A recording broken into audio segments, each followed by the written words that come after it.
The way we view the universe has a profound impact on our understanding of ourselves.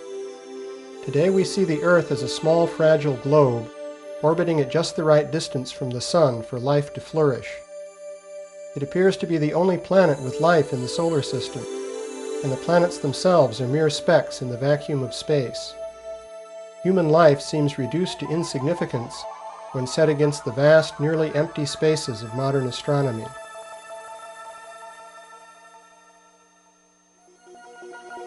But before the modern era, the universe appeared much more comfortable and accommodating. Thus, medieval European cosmology placed the Earth in the center of a small spherical universe surrounded by the abode of God and the elect. In this study, we will explore an early Earth-centered conception of the cosmos from India. This cosmological system is presented in the Bhagavat Purana, or Srimad Bhagavatam, one of India's important sacred texts. We begin with a brief outline of this system. First of all, the Bhagavatam describes innumerable universes. Each one is contained in a spherical shell surrounded by layers of elemental matter that mark the boundary between mundane space and the unlimited spiritual world.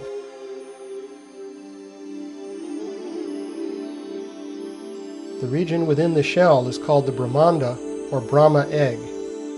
It contains an earth disk called Bhumandala that divides it into an upper heavenly half and a subterranean half filled with amniotic water. Although Bhumandala literally means the circle or mandala of the earth, it has little in common with the earth on which we stand. The diameter of Bhumandala is given in the Bhagavatam, and it is about the size of the orbit of Uranus. Bhumandala is divided into a series of geographic features called oceans and islands. But these are geometrically perfect rings of cosmic size with no resemblance to irregular earthly continents. In the center of Bhumandala is the circular island of Jambudvip, with 9 subdivisions called Varshas. These include Bharatavarsha, which can be understood in one sense as India, and in another as the total area inhabited by ordinary human beings.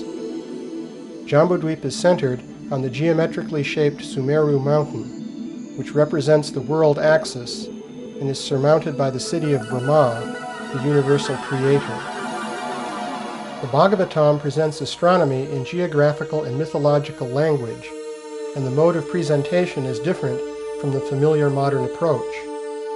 Although the earth disk of Bhumandala may look naively unrealistic, careful study shows that the Bhagavatam uses it to represent at least 4 different reasonable and consistent models. These are 1. A polar projection map of the Earth globe. 2. A map of the solar system. 3. Topographical map of South-Central Asia. 4.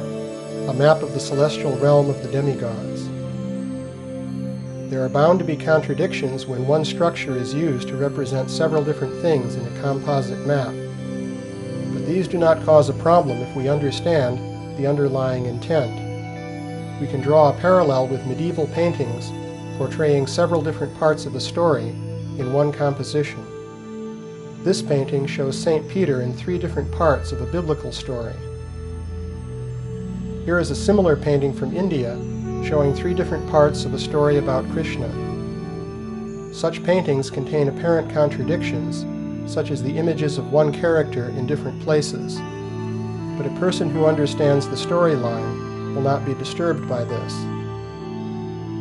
As source material, we will refer to the Bhagavat Purana and to several important commentaries on this text by traditional Indian scholars.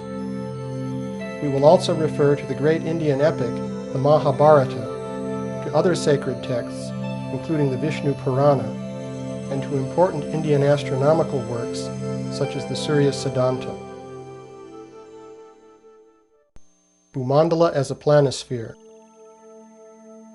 We begin by discussing the interpretation of Bhumandala as a planisphere, a polar projection map of the Earth globe. Each important interpretation of Bhumandala is obtained by focusing on a cluster of Bhumandala features and temporarily ignoring features outside the cluster. In this case, note that the ring-shaped islands and oceans of Bhumandala have widely varying scales as defined in the Bhagavatam.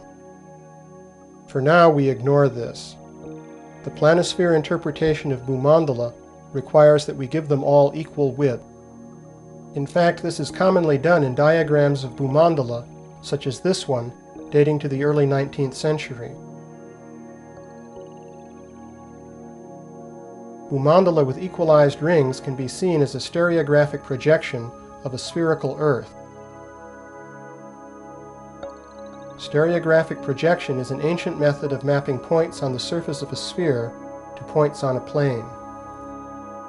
This method can be applied to map a modern Earth globe onto a plane.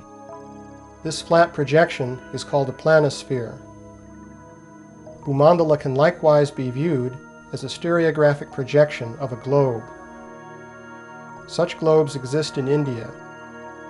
Here is one that was probably commissioned by Sawai Jai Singh, Raja of Jaipur, in the early 18th century.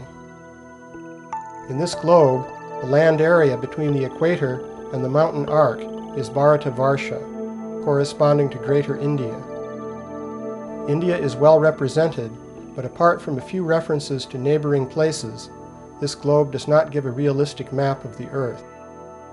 It was clearly intended for astronomical rather than geographical purposes. Here is another globe showing Jambudweep. Note that Jambudweep is mapped into the northern hemisphere on these globes. Although the Bhagavatam does not explicitly describe the Earth as a globe, it does so indirectly. For example, it points out that night prevails diametrically opposite to a point where it is day. Likewise, there is sunset opposite a point where the sun is rising. According to the Bhagavatam, the sun orbits just above Bhumandala on its chariot. Taken literally, the sun's rays should spread out smoothly over the plain of Bhumandala, leaving no points of sunrise or sunset, and no area in total darkness. This seems to contradict the Bhagavatam's statement about day and night at diametrically opposite points. But there is no contradiction if we adopt the planisphere interpretation of Bhumandala. To see this, consider the equator, the Tropic of Cancer, the Tropic of Capricorn, and the sun's path called the ecliptic. These circles are mapped on a globe as we see here. The sun is always directly above some point on the ecliptic, and the globe rotates relative to the sun plus ecliptic once per day. The sun also slowly moves along the ecliptic, making one circuit per year. The seasons result from the sun's northward and southward movement on the tilted ecliptic circle. These four circles project stereographically as shown here. The ecliptic projects onto an off-centered circle in the planisphere map, and the sun's position on this map corresponds to the point on the Earth globe where the sun is at the zenith. The terminator, or boundary between day and night, is a great circle on the globe that is perpendicular to the sun's zenith position. It projects stereographically onto a circular arc on the planisphere that rotates once every 24 hours. At the equinoxes, this arc becomes a straight line. At the solstices, it bends so that the north polar region is illuminated in the northern summer, or in darkness in northern winter. The passage of day and night is described in the Bhagavatam as a straight terminator rotating over a plane map, as we see here.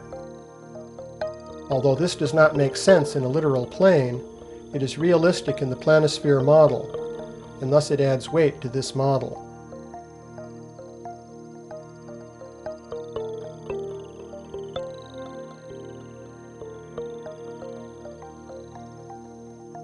Here we see the ecliptic and the zodiac projected stereographically onto the Earth map. The sun and zodiac revolve clockwise together once per day, while the sun moves counterclockwise around the zodiac once per year.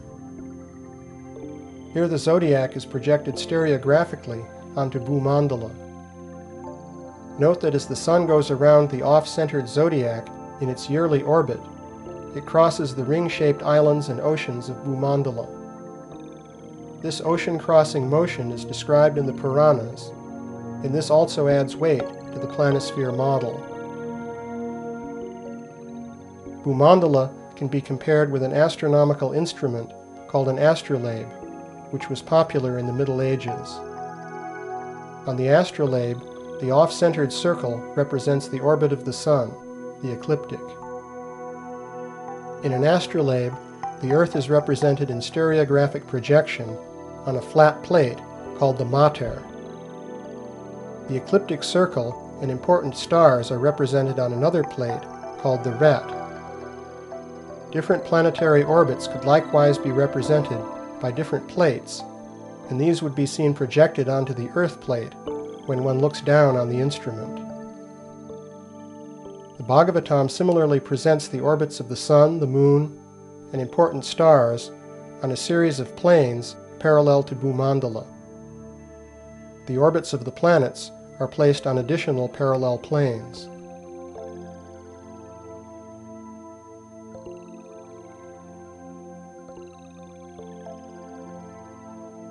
Here we see the Bhagavatam's model of the orbits of the Sun, Moon, and 28 important star constellations. These lie in 3 planes parallel to Bhumandala. The layout is comparable to that of an astrolabe.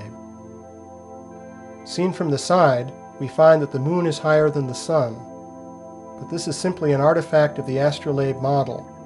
It should not be taken as physical. Seen from above, everything falls into place in projection in an astronomically realistic way. Although the Bhagavatam presents the Earth-Moon system indirectly as a planisphere model, the Indian astronomical texts called Jyotisha Shastras directly give a realistic picture of the Earth-Moon relationship. Here we compare the Earth, the Moon, and the lunar orbit in modern astronomy with their counterparts in the Surya Siddhanta, one of the main Jyotisha Shastras. Bhumandala as a map of the solar system. We have shown that Bhumandala and the orbits of the Sun, Moon, and planets have the structure of an astrolabe based on a stereographic projection of the Earth globe. But Bhumandala has another cluster of related features that identify it as a model of the solar system. Consider the plane of Bhumandala cutting across the sphere of the Brahmanda. Previously, we interpreted Bhumandala as a planisphere map, but now we shall take it as a literal plane. When we do this, it looks at first like a naive flat Earth, with the bowl of the sky above and the underworld below. But the Sun doesn't fit the naive flat Earth model. The Bhagavatam says that the Sun orbits on its one-wheeled chariot, which rides on Bhumandala. If we take Bhumandala as a literal plane, we see that the Sun orbits nearly in this plane.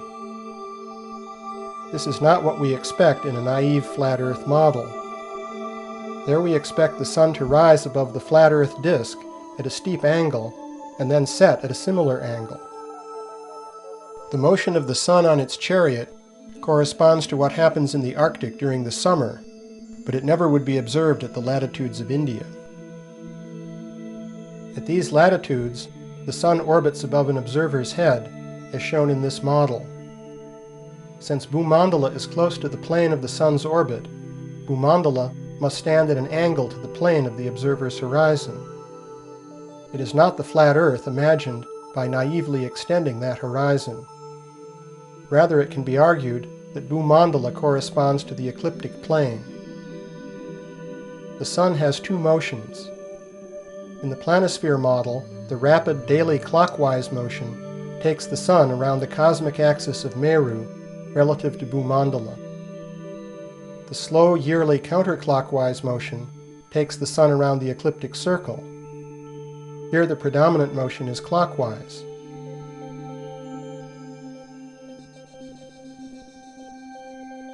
The Bhagavatam talks about the Sun's clockwise motion, but it also talks about a yearly counterclockwise motion of the Sun relative to Bhumandala, as shown here. This motion supports the interpretation of Bhumandala as the ecliptic plane, since the Sun goes around the ecliptic counterclockwise once per year. The Bhagavatam explicitly recognizes this as a contradiction.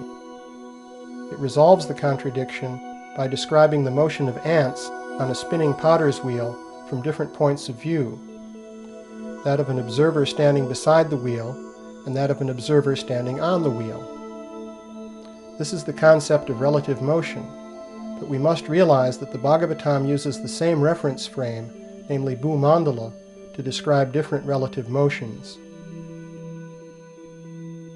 The scholars Giorgio del Santillana and Hertha von Deckend carried out an intensive study of myths and traditions and concluded that the so-called flat earth of ancient times originally represented the plane of the ecliptic and not the earth on which we stand. In their model, shown here, the Sun also orbits around the plane of the ecliptic earth. Later on, the original cosmic understanding of the earth was apparently lost, and the earth beneath our feet was taken literally as a flat plate. Here we see an early Greek version of this idea. In India, the earth of the Puranas has often been taken as literally flat. However, the details given in the Bhagavatam indicate that its cosmology is much more sophisticated. It turns out that the disk of Bhumandala corresponds in some detail to the solar system. First of all, the solar system is nearly flat. The Sun, the Moon, and the 5 planets, Mercury through Saturn, all orbit nearly in the ecliptic plane. The Sun, Moon, and planets also orbit very close to one plane in the cosmology of the Bhagavatam. In one verse, the region where the planets orbit is compared to the thin space between 2 halves of a bean seed. The region of the planetary orbits is called antariksha, or inner space. In this picture, it is shown as a thin plate extending directly above Bhumandala. In the planisphere model, the planes of the planetary orbits correspond to the plates in an astrolabe. This is not realistic for a solar system model, but it is realistic to put the planetary orbits in a thin disk of space parallel to the ecliptic. The heights of the planetary orbits are given in a unit called the yojana, which is about 8 miles in length. All distances in the Bhagavatam are expressed in terms of this unit. The thickness of the antariksha disk is roughly the same as the spread of the orbits of Mercury through Saturn perpendicular to the ecliptic. In this picture, both this spread and the thickness of antariksha have been stretched by a factor of 3 for the purpose of easy comparison. In the planisphere model, we ignored the actual size of Bhumandala and compressed its ring-shaped features into a small set of rings around Jambudvip. But if we restore these rings to their real size, we find that they correspond to planetary orbits.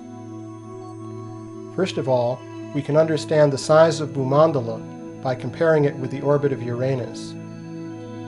Measured in yojanas, Bhumandala is slightly bigger in diameter than the orbit of this planet. Within Bhumandala, a ring-shaped mountain called Lokaloka is defined by the Bhagavatam as the outer limit of the luminaries. Perhaps coincidentally, this ring is about the size of the orbit of Saturn, the outermost of the planets visible to the naked eye. We can understand the scale of Bhumandala by comparing it with the Earth, the solar system, out to Saturn and Uranus, and the Milky Way galaxy. Bhumandala closely matches the solar system, but it differs radically in size from the Earth and the galaxy. If we compare the rings of Bhumandala with the orbits of the 5 planets, Mercury through Saturn, we find further alignments which give weight to the hypothesis that Bhumandala was designed as a map of the solar system. To show this accurately, we have to look at a geocentric model of the solar system. Here is the geocentric system as given by the famous astronomer Tycho Brahe. Note that Brahe has the 5 traditional planets orbiting the Sun and the Sun orbiting the Earth. In the 19th century, the South Indian scholar Tiruvenkata Ramanuja Geoswami compared the solar system with Bhumandala. Here is a diagram of his model. Tiruvenkata's model exactly matches the geocentric model of Tycho Brahe. In fact, this is the natural way to compare Bhumandala with the planetary orbits.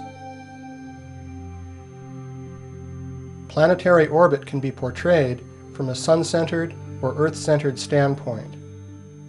Here we see how the orbit of Venus changes when we shift the camera's viewpoint from the Sun to the Earth. The sun-centered viewpoint is essential for modern orbital calculations, but the Earth-centered viewpoint is necessary for all Earth-based observations. In a geocentric model, a planet orbits the Sun, while the Sun orbits the Earth. This produces a looping motion like that produced by a spirograph. In this simple mechanical model, we see the Sun orbiting the Earth in the center, and Venus orbiting the Sun. Here we see the orbital track traced out by Venus in its geocentric orbit. Note that it passes from one boundary circle of Bhumandala to another. Here we see the same thing for Mercury. The alignment between the planetary orbit and the circular features of Bhumandala is approximate at 8 miles per yojana.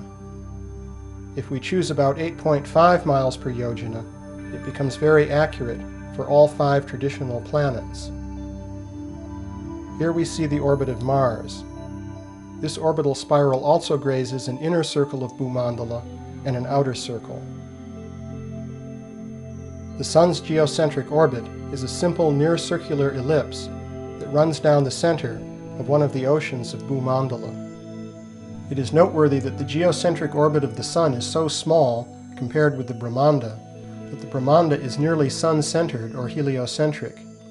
It is also worth noting that some commentators on the Bhagavatam take it to be fully heliocentric. The inner planets Mercury, Venus, and Mars are close neighbors of the Sun. For these planets, there is a 1-to-1 match between the 6 inner and outer boundary curves of their orbits and 6 bounding circles of Saptadweep, the inner system of 7 islands and oceans of Bhumandala. The Sun's orbit provides a 7th circle, dividing the 6 into 2 symmetric groups. The outer planets Jupiter and Saturn delineate a larger ring of Bhumandala lying outside Saptadweep. Jupiter defines the inner boundary of this ring, and Saturn nearly grazes its outer boundary, known as Lokaloka Mountain. As we mentioned before, this ring mountain is fixed in the Bhagavatam as the outer boundary of the luminaries, and Saturn is the outermost planet visible to the naked eye. Until recent times, astronomers generally underestimated the distance from the Earth to the Sun. Thus it is remarkable that the dimensions of Bhumandala in the Bhagavatam are consistent with modern data on the size of the Sun's orbit and the solar system as a whole. In particular, the Earth-Sun distance and the size of the solar system were seriously underestimated by Claudius Ptolemy, the greatest astronomer of classical antiquity. The detailed correlations between Bhumandala features and planetary orbits may seem contrary to the known history of science, but they are corroborated by historical data suggesting the existence of advanced scientific knowledge in the distant past. For example, a historical study of the yojana provides evidence supporting a yojana length of about 8.5 miles, the same length that emerges from the comparison of planetary orbits with Bhumandala.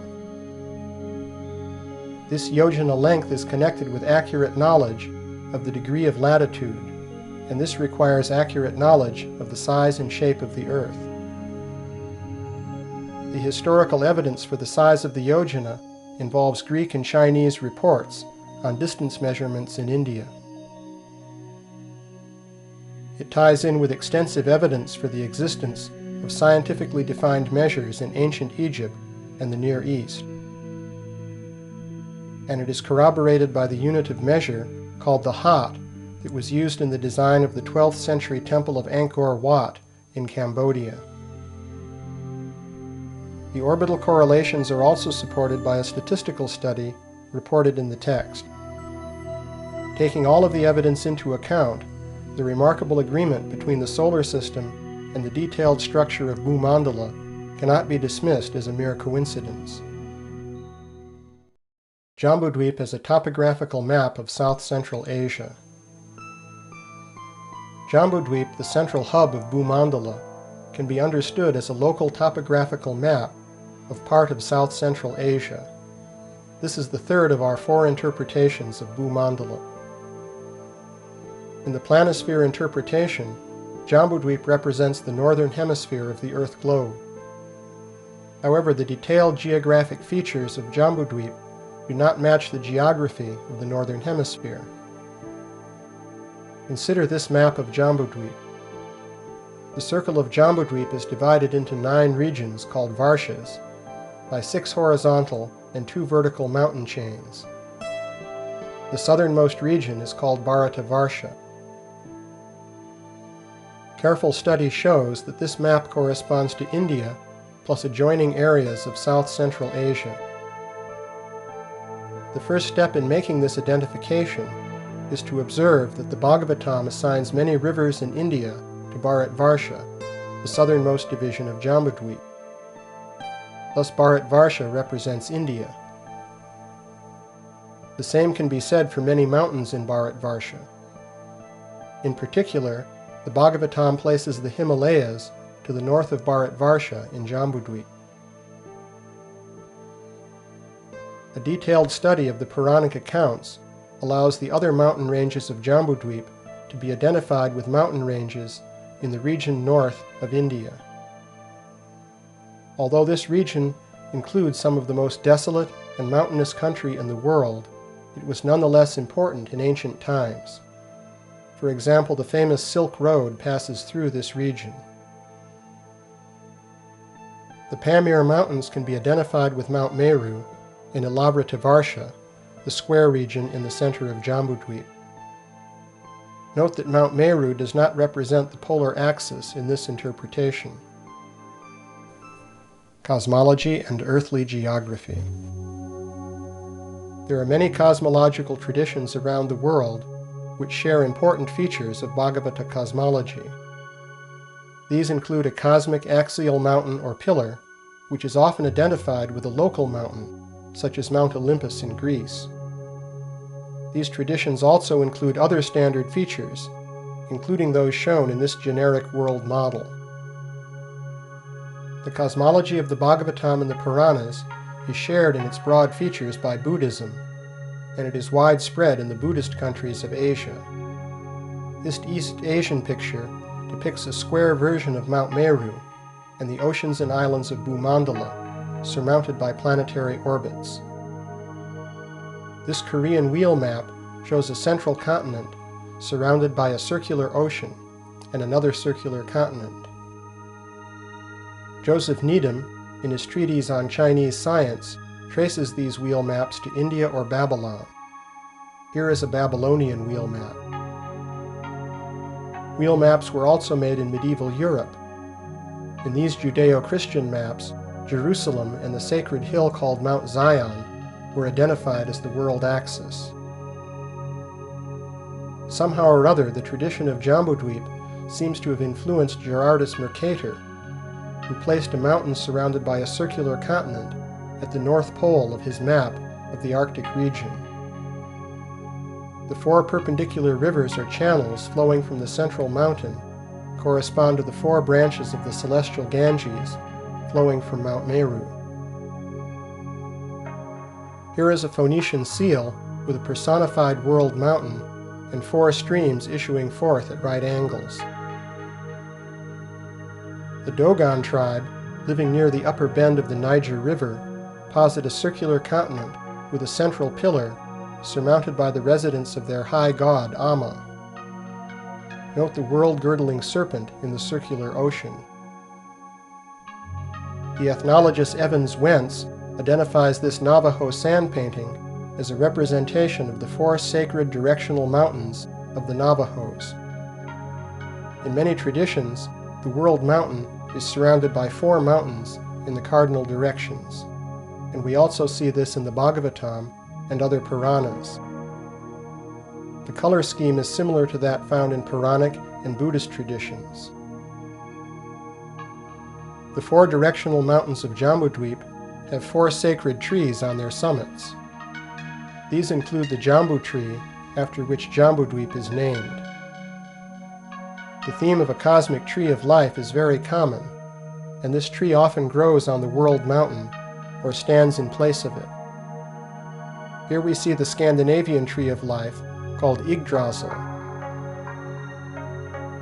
The apocryphal biblical literature describes a tree of life with 4 rivers of honey, milk, oil, and wine that flow down into Eden. For comparison, the Bhagavatam has rivers of special juices flowing from its 4 sacred trees. This Assyrian seal shows the tree of life on the world mountain, plus 2 sacred streams. In this East Asian picture, the tree of life stands upon the column of Mount Meru, centered on the ring pattern of Bhumandala. The Mayans of Central America have a tree of life that extends through 7 heavens, and they also speak of 5 lower worlds. Graded heavens and underworlds are found in many cosmologies, including that of the Bhagavatam.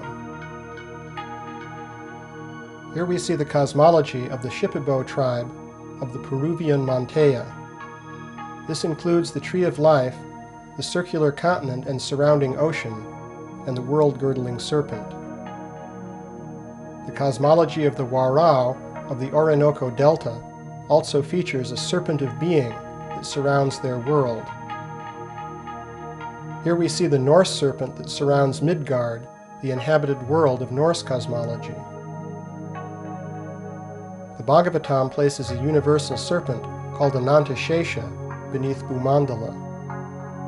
He is generally depicted as supporting the earth from beneath, but the Mahabharata also says that he encircles her in his coils. The Bhagavatam places the cities of Brahma and the 8 Lokapalas on top of Mount Meru. Similarly, many traditions place the abode of the gods on top of their axial mountain or pillar. Here is the geometric layout of the cities of the 8 Lokapalas, or world guardians. These figure in the Vastu Purusha Mandala used to lay out temples in traditional Indian architecture. The grid of the Vastu Purusha Mandala is also associated with the nakshatra constellations marking the ecliptic. Thus the earthly side of a temple was connected with the heavenly realm of the ecliptic. This brings us back to our interpretation of Bhumandala, the circle of the earth, with the solar system. In India, it was traditional to identify the earth, or a localized part of the earth, with the heavens. We see the same thing in many traditions where the cosmic axis is identified with a mountain or cultural center. Bhumandala as a map of the celestial realm of the demigods. Bhumandala can also be understood as a map of the celestial realm of the demigods. One curious feature of Jambudweep is that the Bhagavatam describes all of the Varshas, or regions, other than Bharatavarsha, as heavenly realms, where the inhabitants live for 10,000 years without suffering. This has led some scholars to suppose that Indians used to imagine foreign lands as celestial paradises. However, the Bhagavatam does refer to barbaric peoples outside India, such as Huns, Greeks, Turks, and Mongolians, who were hardly thought to live in paradise. One way around this is to suppose that Bharatavarsha includes the entire Earth globe, while the other 8 Varshas refer to celestial realms outside the Earth. This is a common understanding in India, and it is illustrated by this 19th century South Indian diagram, where the Earth globe is identified with Bharatvarsha.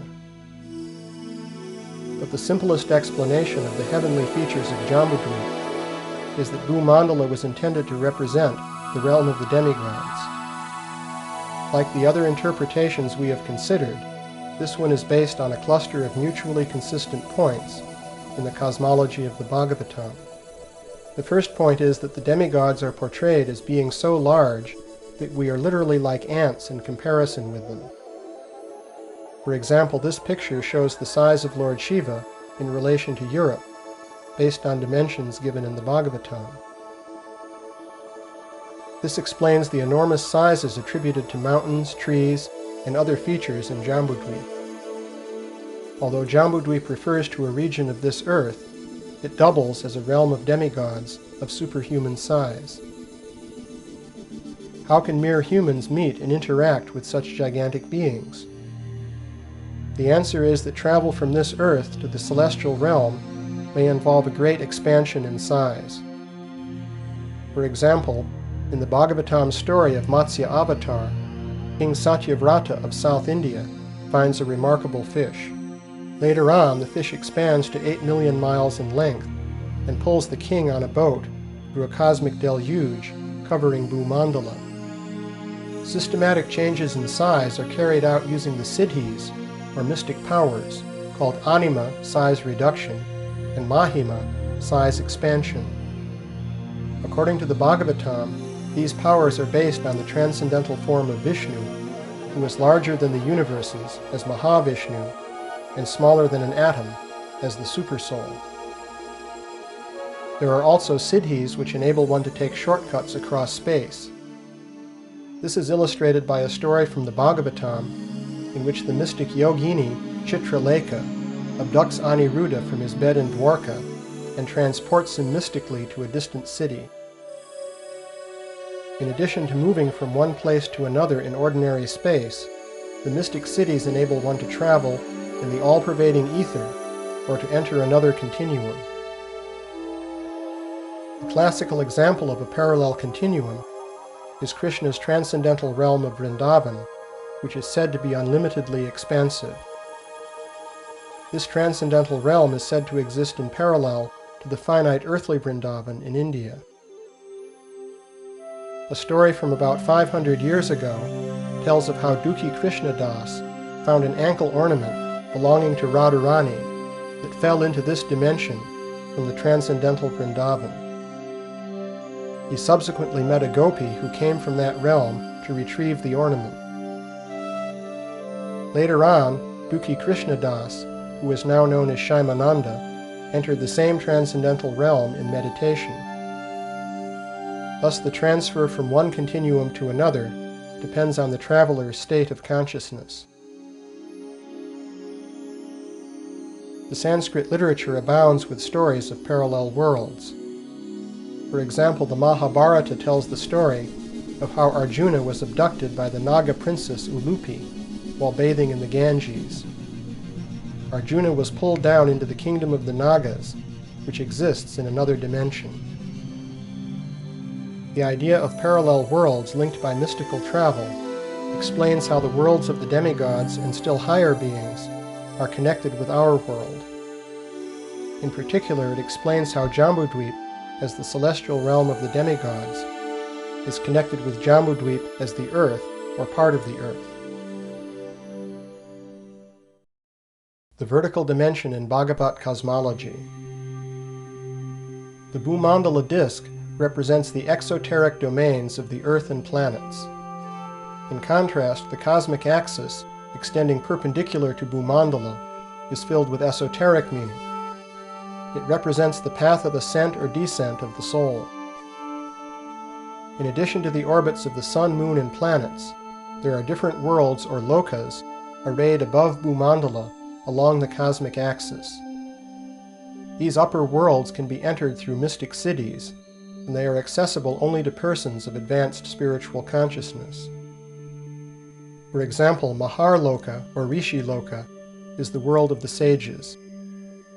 It is said that in this world, Lord Vishnu directly appears before his devotees and receives the offerings of fire sacrifices in his hands. The first three upper worlds are Bhumandala itself, Bhuvarloka, or Antariksha, where the planets orbit, and Svargaloka. In the vertical direction, these worlds are closely spaced, as we have seen before. Below the level of the sun in Antariksha lie Rahu, the abodes of the Siddhas and Charanas, and the abodes of Rakshasas and different types of evil spirits.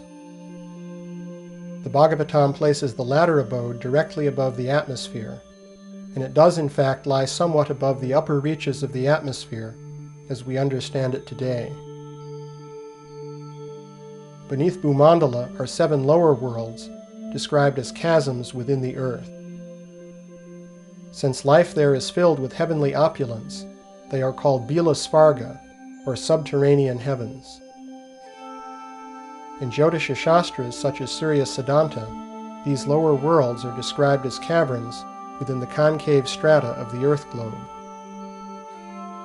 Chinese traditions speak of cave heavens, where a man may be seduced by beautiful women in an opulent setting.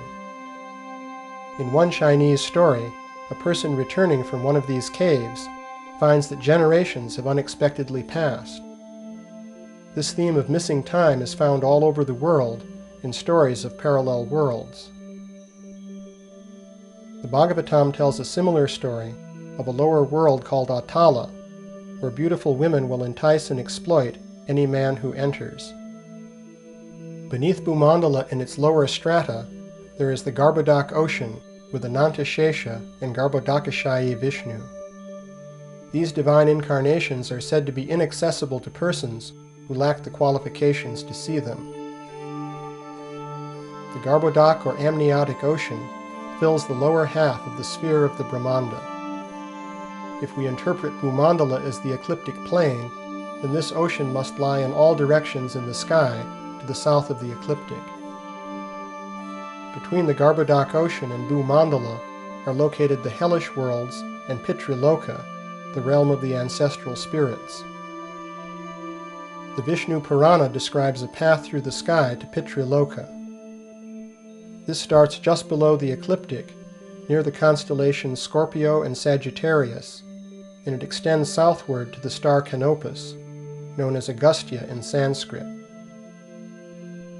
There is likewise a path of the gods, which extends north of the ecliptic to the constellation of the 7 sages, which we know as the Big Dipper. From there, liberated souls reach the abode of Vishnu in Dhruvaloka, the pole star. The Bhagavatam describes the vertical dimension of the Brahmanda as a universal form of God, extending from the lowest world at the soles of the feet to the highest at the crown of the head. In this traditional picture, we see the rings of Bhumandala forming the belt of the universal form. Here the positions of the worlds are indicated in relation to the universal form. The levels in the universal form are associated with the spinal chakras on which yogis meditate, and the spine itself is called Meru Danda, after Mount Meru, the cosmic axis. The ascent of the soul through different levels of the Brahmanda is analogous to the ascent of the life force through the chakras in the body. In general, the vertical dimension of the universe represents the path of ascent or descent of the soul through different worlds and different states of consciousness. It lies perpendicular to the plane of Bhumandala, which is the world of the planetary orbits. The greater universe. In pre-modern cosmology, the stars were generally treated as small nearby objects, shining with the reflected light of the sun. The same perspective is there in the Bhagavatam and other Puranas, but a few observations should be made to place this in its proper perspective.